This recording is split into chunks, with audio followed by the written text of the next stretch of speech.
చిరుతిళ్ళు నిర్వహించారు. భీమయ్య మాత్రం ఏం పట్టనట్టు వెళ్ళి ధాన్యం బస్తాల మీద పడుకొని నిద్రపోతున్నాడు. ఆ చిరుతిళ్ళు తిన్న అధికారులు మాత్రం మైమరిచిపోయారు.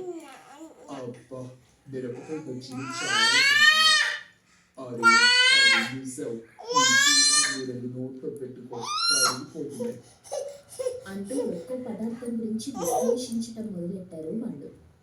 కనకరత్నం మనసులో ఇదంతా చూసి నవ్వుకుంటున్నాడు.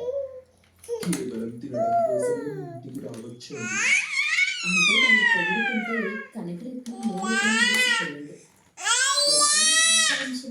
కనకరత్నానికి సమావేశం అంతా ముగిసిపోయాక కనకరత్నం భీమయ్య లేచి నిల్చున్నాడు.